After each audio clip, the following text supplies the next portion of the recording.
Crenden Theater, Chapter 2. Sydney's vision was blurry as she was coming to. The lights on the ceiling were causing her to squint. She rubbed her eyes, and a mysterious figure came into view. Well, look who's finally waking up. How are you feeling? The figure asked. Ugh. There you go. Come on. Baby steps now. You don't want to hurt yourself. You already did that once today. We don't need another. There we go. I'm a little dizzy, but hey, I always land on my back.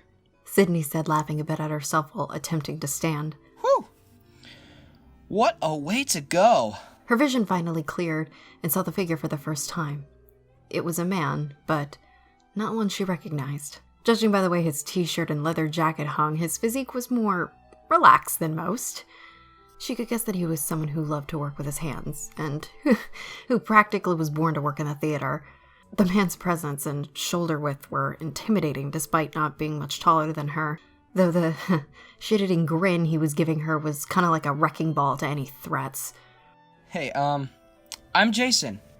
I'm one of the set designers for the theater, and I heard your audition from up in the rafters. It was mesmerizing. Like, really good. His deep stone blue eyes staring into hers made it pretty hard to concentrate. So, do you always pass out, or is it only when in the presence of perfection? Jason says while doing a slight body roll. Sydney musters up a dramatic fake laugh and shakes her head. No, because it's never happened when I look in a mirror. I guess I just came off the adrenaline too quickly and passed out. Well, sorry about the scare. I hope I wasn't any trouble. Ah, none at all. You weren't out for very long, which is good, but if I were you, I would go home and get some rest. You could use it. Oh, and don't you worry your little pretty face. No one saw anything. Oh, thank God. I really appreciate that. I'm already a commodity here, and I don't need this tacked onto it all. As she spoke, she leaned down to pick up her purse that was lying next to her foot. I'm Sydney, by the way. So I'll see you tomorrow? Jason nodded, and the two said their goodnights. As Sydney was walking out to the front, she couldn't help but turn and see if she could catch a glimpse of Jason one last time. But he was nowhere to be seen, so she turned right back around and walked, well, right into probably the last person she wanted to see, Sir Ian Crenden. Miss Rosand, was it? He said almost patronizingly. Your audition tonight was interesting. Not very many people choose a monologue from In the Fields of London. Thanks. I think. It's nice to meet you, Sir Crenden. The pleasure is entirely mine. He reached down and kissed the back of her hand. Sydney couldn't help but feel uncomfortable, so she took her hand back quickly after he was done. As you know, my being here is in order to ensure my family's investments are not being wasted on trivial things. But Mr. Del Vito and his wife have assured me that this new show is beyond anything we've ever done before. In my opinion, he'd be right to cast someone like you. A scrappy nobody being launched into stardom, that could really be the boost this show needs. Again, thanks, I think. She said with a slight tinge of sarcasm. You really think I have a shot at the lead? I believe that at this theatre, anything and everything is possible. I guess it's true. Well, I thank you, kind sir, for the vote of confidence, but I need to get some rest. Hope to see you soon. Before Sir Ian could respond, Sydney pushed past him and headed towards the front doors of the theatre and down the marble steps. As Sir Ian watched her leave, another figure that had been hiding and listening to the entire conversation emerged from the shadows.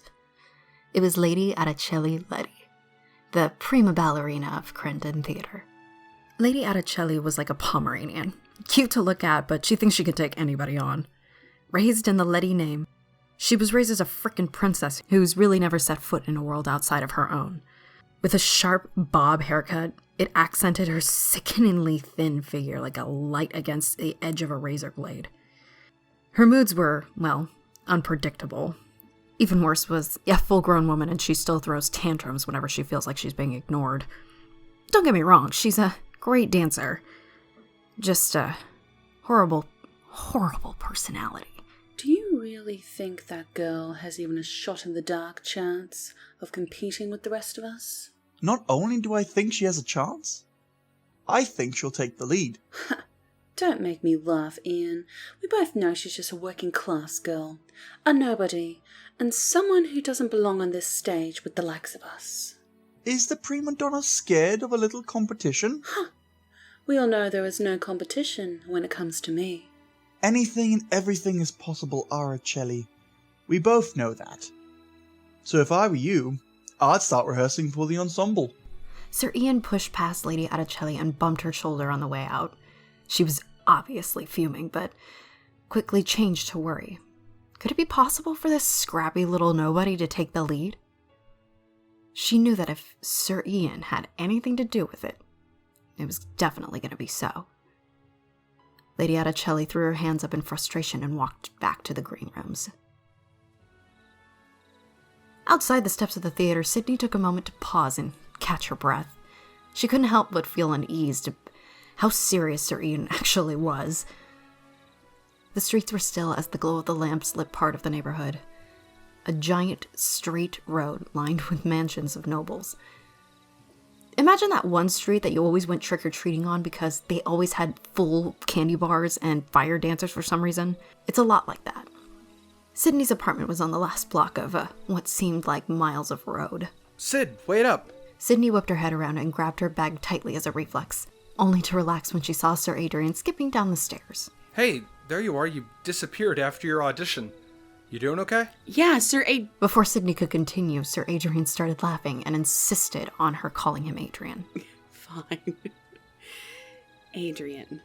I know this is going to be a strange question, but I did my audition, right? You killed it up there. I could tell the director was floored. Wait, you don't remember? Sydney, are you sure you're okay? I'm not so sure now, to be honest. I just really want to go home and lay down for the night. No problem. Please, let me take you to your place. It's crazy late and I don't want you walking alone. Adrian insisted. I'd appreciate it, thank you. The two of them began walking down the long street lined with family histories. You know, for a noble, you're a pretty decent human being, Sydney said with a huge weight of sarcasm on her voice. Well, you can sure keep up for a working class person. You know, why bother being like the other nobles? They're a bunch of nutcases. Well, fair enough. It's refreshing. Like right now, you're walking me home and I'm pretending not to notice you occasionally sneaking a peek. Sydney said, giggling at her own joke. Oh, I'm sorry. Am I being too obvious? I've been watching videos on how to be more stealth about it. The two of them continued to joke, and, well, before they knew it, they'd arrived at Sydney's complex. Adrian gave Sydney a big hug, and she could swear that he was smelling her hair. But it didn't matter because she got distracted listening to his heartbeat. How is he even possible? Sydney thought to herself while feeling his chest on her cheek. Adrian let go slowly and gave her a sweet smile. He took off without saying a word. Sydney couldn't help but feel trapped in the sway of his hips as Adrian wandered into the night. She shook it off and opened the door to her complex, seeing her doorman, who's always sneaking some kind of quick nap. After dinner had been made and enjoyed, Sydney decided that she was going to do whatever it takes not to focus on the audition. It would only make her anxious and drive her sleepless if she continued to press the issue. She knew that if she continued to make a big deal out of it, she knew that something bad was going to happen, so she wasn't going to jinx it by thinking about it. If anything, she was going to make sure that she didn't want it as much as possible in order to make sure that it came true. And in the middle of that thought, her phone began to ring. I take it all back. I lied. I do care. I care so much. Hello? Sydney answered, instantly collecting her composure. Hello? Sydney? Yes, this is Caleb, the director for the show. I wanted to call you and let you know that I am very interested in casting you as Miss Jane. I think you'll do splendidly as our starlet. There was a moment of silence. She was still trying to process everything she had just heard. I'm very honored, sir. I'll be happy to take on the part. Sydney said, doing whatever she could to try and keep it together. Thank you so much. I will see you at rehearsal on Monday. Thanks again. Sydney began to scream and dance around her apartment. Then, realizing it was 1 a.m., quickly stopped and collected herself again. She called her parents next. Mom, I know it's super early, but I wanted to let you know I got the part. I'm going to be the lead. Yeah, it's crazy. I mean, I knew I was good, but leading Lady Good?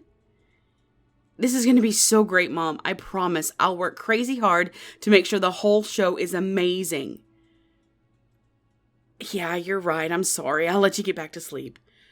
Night, Mom. She squeaked a couple more times before heading off for a nice shower. Sydney walked down the hallway, and she began to notice how dark her place was at 1 a.m. How alone she felt, knowing that there wasn't anybody there to say hello to. She passes by her bedroom, where she closes her eyes in bed and daydreams about the social life she could easily have but refuses to do anything about. She stepped into the bathroom and heard a knock from back in the kitchen. Sydney quickly turned around out of instinct, but there was nothing there. Just darkness at the end of a long hallway. All the other doors were open as she tried to listen for something other than her heavy breathing. I've seen enough horror movies to know that I would be a complete idiot to walk toward the noise. Even though it's always nothing. Well, I guess. She shrugged it off, turned back around, and there was a woman standing right in front of her.